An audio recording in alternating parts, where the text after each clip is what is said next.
各位所有的常住法师，我们世界各地的念佛的莲友们，早上好，阿弥陀佛。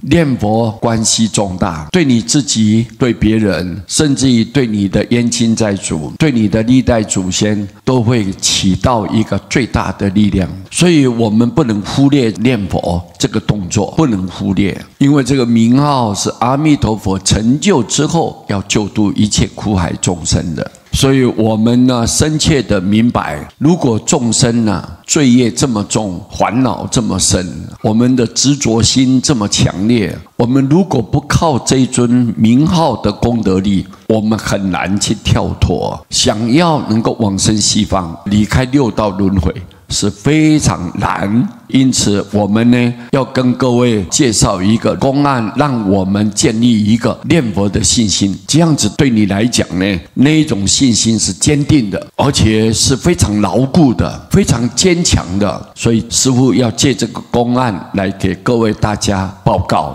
有一位学佛的刘老师，他在看守所服务，他感到众生啊，大部分都是贪生怕死，尤其是预知死期的人呢，在等待被枪决的日子里头，更感到死亡的恐怖啊。因此刘老师就教导这些日子所剩无几的这些死刑犯呢，教他们念佛，希望他们都能信受奉行。其中有一位死刑犯，他姓刘啊，就对刘老师说：哎呀，我活不了几天呢，也没有时间去明白佛理仪啦，更听不懂什么高深的理论啦。能不能请老师你直接告诉我，怎么样才不会下地狱啦？怎么样才能够赎清我的罪业？这样，刘老师就说了：那你每天就跟我念南无阿弥陀佛吧。阿弥陀佛能够解决你所担心的所有问题了。此后呢，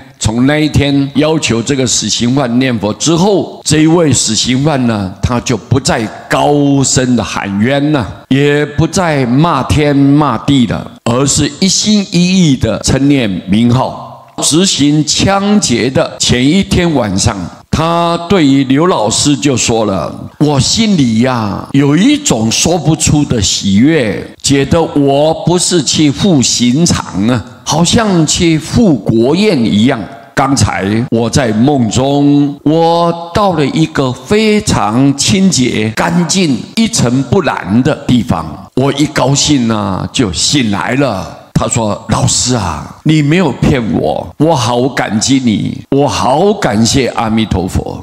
刘老师呢，跟同监舍的人呢，都为他念佛来诵行，并对他说啊，希望你能保持正念，你只管念佛，等到那个枪声一响，你便是极乐中的人了。你要解脱还是要沉沦，完全决定在你呀，你要好好的把握啊。各位啊，我们生命都在呼吸之间，我们在娑婆世界，现在得到人生呢，无论你是高贵还是贫贱，总有无常的一天。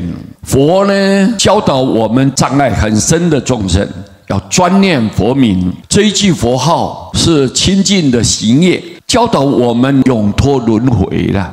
专修念佛，念念可以灭除80亿劫的生死重罪，自己可以往生净土成佛。我们呢，从很多净土圣贤录里头啊，都有记载，古今许多修行的人也都专持圣号，能够横超三界。有的是站着走哦，有的坐着走，自在的往生净土，都有这种现象的。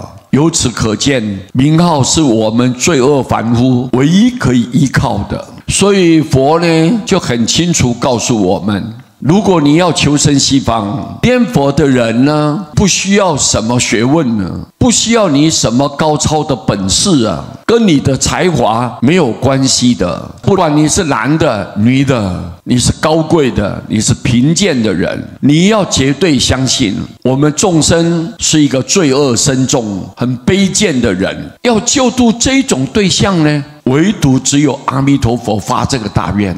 阿弥陀佛说，如果不让罪恶的凡夫众生解脱，让他到西方净土，阿弥陀佛发愿，他绝对不成佛。所以我们知道这尊佛实在是太慈悲了，愿力太深广了，为我们众生考虑太周到了。因此，如果我们不紧握着阿弥陀佛的名号，我们众生就没指望了。因为我们执着心太强烈，嗔恨心、欲望心都是非常的猛烈。因此，我们唯独只有靠这尊佛号的救度，阿弥陀佛的慈悲，让我们能够在最关键的时候接引我们跳脱娑婆世界，直接而且很清楚的能够往生净土。这是从古至今呢，我们很多明显的案例啊，我们都可以看得清清楚楚。尤其这一次，我们觉空老法师，他什么都不会哦，什么也不懂哦，凭着一股傻劲呢，他就认真的老实念佛，老实做事，老实说话。结果你看，在他临前，我们开示完，马上那个瑞相出现了，直接来接引他老人家。你看，以他的情况都能往生，更何况我们呢？怎么不能往生呢？所以，我们对阿弥陀佛的信心一定要建立。只要你念佛，阿弥陀佛永远都要救度你。这一点呢，借这个机会给各位大家报告，希望我们大家念佛成佛。